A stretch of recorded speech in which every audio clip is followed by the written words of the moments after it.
السلام علیکم ورحمۃ اللہ وبرکاتہ۔ دوستو کیسے ہو؟ امید ہے کہ آپ سب خیریت سے ہوں گے۔ میری دعا ہے کہ اللہ تبارک و تعالی آپ سب کو ہمیشہ خوش رکھے، آباد رکھے۔ اللہ تبارک و تعالی آپ کو صحت کے اعتبار سے تندرست رکھے، آپ کی پریشانیوں کو دور کرے۔ دوستو آئیے ہمارے چینل سے جڑیے، ہمارے چینل کو سبسکرائب کیجئے، ہماری ویڈیو کو لائک کیجئے اور ہمیں اچھے کمنٹ کیجئے۔ آپ کے کمنٹس ہم روز پڑھتے ہیں اور ان کا انشاءاللہ جواب بھی دینے کی کوشش کریں گے۔ آپ ہمیں اپنی کوئی بھی، اگر آپ کی کہانی ہو، آپ کا کوئی قصہ ہو، آپ کا کوئی شعر ہو، آپ کی کوئی بات ہو، آپ کمنٹس میں پیش کیجئے، ہم انشاءاللہ اس کا ضرور جواب دیں گے اپنی ویڈیو میں آ کر کے۔ دوستو چلیے چلتے ہیں آج کی کہانی کی طرف۔ آج کی کہانی ہے خود پر بھروسے کی کہانی، اپنے رب پر بھروسے کی کہانی، اپنی تقدیر کی کہانی، اپنی قسمت کی کہانی۔ تو ہمارے چینل سے جڑے رہیے۔ یہ کہانی ہے ایک غریب کی۔ ایک غریب بچہ تھا، لیکن اس کو اپنے اوپر، اپنے رب کے اوپر، اپنی تقدیر کے اوپر بڑا ہی یقین تھا۔ اللہ رب العزت کے اوپر بہت زیادہ یقین تھا اور وہ خود بھی اپنے آپ پر بہت زیادہ بھروسہ کرتا تھا۔ 9 سال کی عمر، چھوٹی سی ایک عمر کے اندر اس کا باپ نہیں تھا، صرف ماں تھی اور وہ بیٹا تھا۔ باپ تقریباً اس کی پیدائش کے وقت ہی انتقال کر چکے تھے۔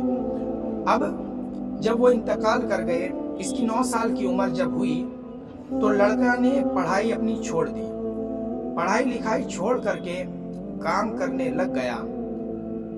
اس کی ماں نے اس کو سمجھایا بھی بہت کہ وقت کے اعتبار سے بیٹا تو پڑھ لے، لیکن وہ ایک ہی سوال کرتا تھا کہ ماں میں پڑھ لوں گا، لیکن پڑھائی کا خرچ اور آپ کا خرچ اس مہنگائی کے دور کے اندر کون اٹھا سکتا ہے؟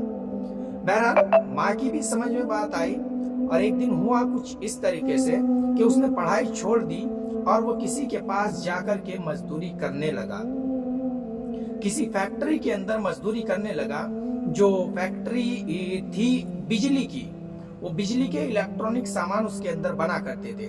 وہ لڑکا وہاں گیا اور صبح کو جاتا، شام تک مزدوری کرتا، جو بھی اس کا مالک اس کو دیتا تھا وہ لا کر کے وہ اپنی ماں کا اپنا سارا خرچ اٹھایا کرتا تھا۔ لیکن اس کے دل کے اندر بغیر پڑھے لکھے ایک بہت زیادہ امید تھی، ایک یقین تھا کہ میں انشاءاللہ ایک نہ ایک دن میرا رب مجھے وہ مقام دلائے گا جو پڑھ لکھ کر بھی لوگ نہیں اپنے لیے پائے۔ بہرحال اس کی اسی طریقے سے چلتی رہی زندگی۔ کچھ دن ہو گئے، وہ ہر چیز کے اندر اس کا دماغ اس طریقے سے تھا، ایک کمپیوٹر ٹائپ تھا کہ وہ جس چیز کو بھی دیکھتا اس کے اندر گھستا، اس پر دھیان لگاتا کہ آخر یہ چیز کیسے بن سکتی ہے اور اس سے دوسری، اس کے جیسی، اس سے بہتر میں کس طریقے سے بنا سکتا ہوں۔ بہرحال اس کا کوئی استاد نہیں تھا، اس کو سکھانے والا نہیں تھا، ایک مزدور لڑکا تھا، غریب تھا، یتیم تھا، کوئی اس کا تھا نہیں، بس اوپر خدا کا سہارا اور نیچے اس کی ماں اس کے ساتھ تھی۔ تو اب وہ لگا رہا۔ اس نے ایک دن ایک ایسا بلب بنایا کہ جس کو دیکھ کر ایک دن وہ آیا کہ پوری کی پوری کمپنی حیران ہو گئی، کہنے لگی کہ ہو کیسے گیا چمتکار۔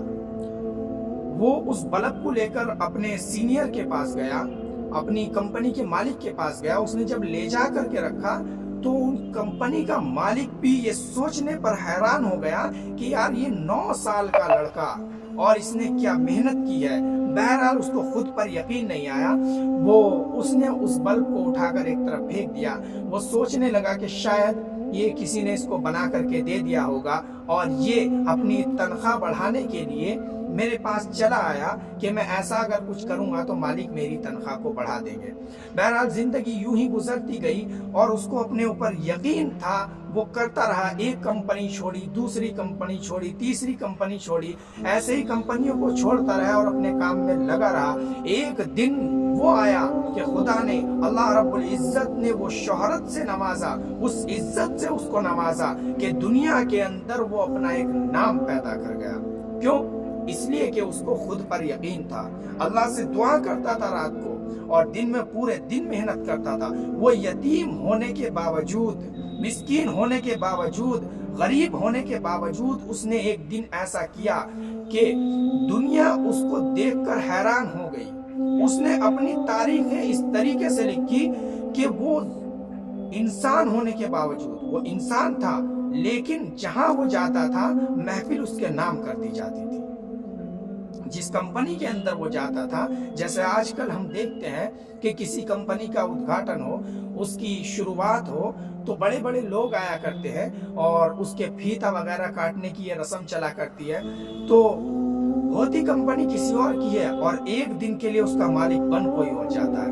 تو اس طریقے سے اسی لیے سبھی سے میرے دوستوں اور بزرگوں سبھی سے کہنا ہے کہ خدا پر یقین رکھو، اللہ رب العزت پر یقین رکھو، ہمت اور حوصلے میں اپنا آپ بھی خود پیچھے نہ ہٹو. کوئی کام غیر ممکن نہیں ہے، مشکل ضرور ہے، مشکلیں دنیا کے اندر آئیں گی، آپ کی زندگی مشکلوں سے تر ہے، مشکلیں ہر موڑ پر آئے گی، آفتیں بھی آئیں گی، لیکن ان سے لڑنا آپ کا کام ہے. آپ جب تک ان مشکلوں سے نہیں لڑو گے آپ کو کھانے کے لیے بھی نہیں مل سکتا. رزق کا مالک خدا ہے، لیکن اللہ تبارک و تعالیٰ نے جو اسباب بنائے ہیں، آپ کو 2 ہاتھ 2 پیر دیے ہیں، تو اس پر لگے رہو، اللہ پر بھروسہ رکھو اور اپنے اوپر یقین رکھو. انشاءاللہ جو منزل آپ کی ہوگی وہ ملے گی ضرور.